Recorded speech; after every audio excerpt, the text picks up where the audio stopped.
Haleluya, haleluya. Yesu ashimwe. Ndabaramukije amahoro y'Imana n'abe muri mwe. Dushimye Imana ko ikomeje kubana natwe muri uyu murimo mwiza wo gusoma ijambo ryayo.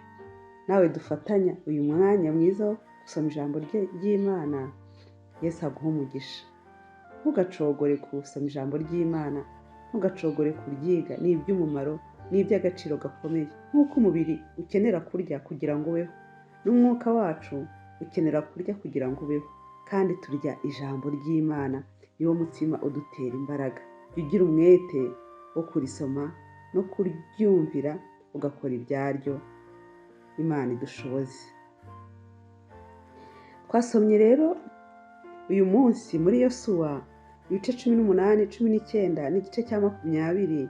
Dusoma kandi urwandiko rwa mbere Pawulo yandikiye itorero ry'i Korinto igice cya 9.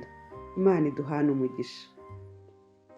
Muri ibi bice twasomye muri Yosuwa, nifuje ko tuganira ku gice cya 20 kivuga ku midugudu y'ubuhungiro. Imana itugirire neza cyane. Twasomye ku murongo wa mbere w'igice cya 20. Uwiteka abwira Yosuwa ati: bwira Abayisiraheli uti, mwitoranyirize imidugudu y'ubuhungiro iyo nategekesheje ururimi rwa Mose, kugira ngo gatozi wishe umuntu wese atabyitumye cyangwa atabizi ayihungiremo, kandi izajya ibabera ubuhungiro bwo guhunga umuhozi. Imana itugirire neza cyane. Twibukiranye ko iyi midugudu y'ubuhungiro Imana yari yarayibwiye Mose bakiri mu nzira, bataragera mu gihugu cy'isezerano. Hanyuma rero ubu bageze mu gihugu cy'isezerano, Imana iributsa Yosuwa ko bakwiye kwitoranyiriza imidugudu y'ubuhungiro bakayubaka. Imana ishimwe cyane. Wari uzi yuko natwe dufite imidugudu y'ubuhungiro? Hari umudugudu w'ubuhungiro uyu munsi wa none. Uwo mudugudu rero ni Kristo Yesu. Ni Kristo Yesu, kuko iyo tugeze muri Kristo Yesu ntabwo ducirwaho iteka, ntabwo tuba tukiciriweho iteka. Niko ijambo ry'Imana ritubwira. Ntabwo rero abari muri Kristo Yesu nta teka bazacirwaho. Imana ishimwe. Hari umudugudu w'ubuhungiro wahungiramo ukarokoka urupfu rw'iteka. Imana ishimwe cyane. Ese wahungiye muri uwo mudugudu w'ubuhungiro? Imana iguha umugisha.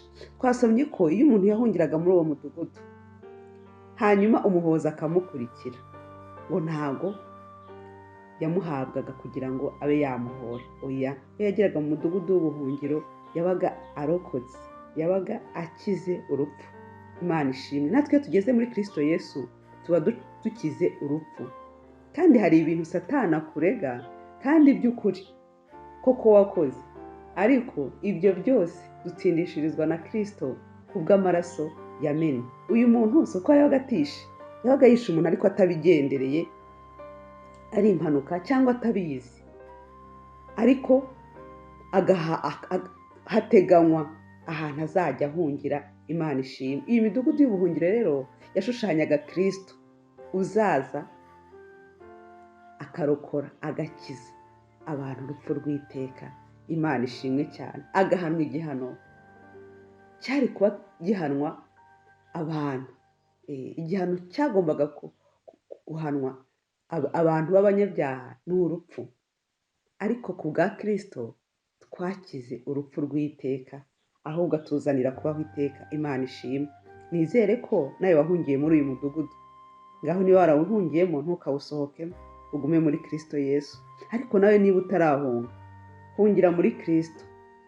Niho honyine hari ubuzima, niho honyine hari ubugingo buhoraho. Imana iguha umugisha. Twasomye andi magambo mu gitabo cy'Abikorinto, Abikorinto ba mbere muri igice cya 9 twasomye none. Twasomye amagambo ku gice cya 17 n'icya 18, umurongo wa 17 na 18, pardon. Haranditse ngo, iyo mbikora mbikunze ndagororerwa, ariko iyo mbikora ngo nonwa biterwa gusa nuko ntawe ubusonga, nzagororerwa iki? Nuko rero iyo mvuga ubutumwa mbuvuga ku buntu, ntakurikije rwose ubutware bwanjye bw'umubwirizabutumwa Imana idufasha. Aya magambo yavuzwe na Pawulo ariko avuga ko akora abikunze, atari uko ahawe ubusonga, atari uko ahawe izina runaka, oya, ahubwo abikora bikunze. Nawe ndagushishikariza mwene data ko gukora umurimo w'Imana kujya ubikora ubikunze, niho uzagororerwa. naho nubikora ugononwa nta ngororano zihari ku bakora bagonona. Ibyo ukora byose ujye ubikora bikuye ku mutima kandi ubikora ubikunze nk'umuntu uzahabwa ingororano na Kristo. Imana igushoboze mu izina rya Yesu. Twasomye kandi ku murongo wa 25 ari nawo murongo tuzirikana none amagambo avuga ngo umuntu wese urushanwa yirinda muri byose, abandi bagenzereza batyo kugira ngo bahabwe ikamba ryangirika, naho twebwe tugenzereza dutyo kugira ngo duhabwe iritangirika. Imana ishimwe. Sinzi niba waritegereje amarushanwa yaba ayabiruka bakinira imidari, abahabwa ibikombe, umuntu wese yiruka nyine yumva ashaka ingororano. Umuntu wese ujya mu marushanwa aba ashaka gutsinda, aba ashaka guhembwa, ariko ngo bahabwe ikamba ryangirika. Ariko bashyiramo umwete kandi bagira ibyo birinda, bakurikiza amategeko y'irushanwa kugira ngo bahabwe ingororano ariko zangirika. Ariko noneho twebwe turashaka ikamba ritangirika. Ntidukwiye se kwitwararika? Ntidukwiye se kwirinda? Mbese ntidukwiye gukurikiza amategeko y'umwami nyir'igihugu tujyamo?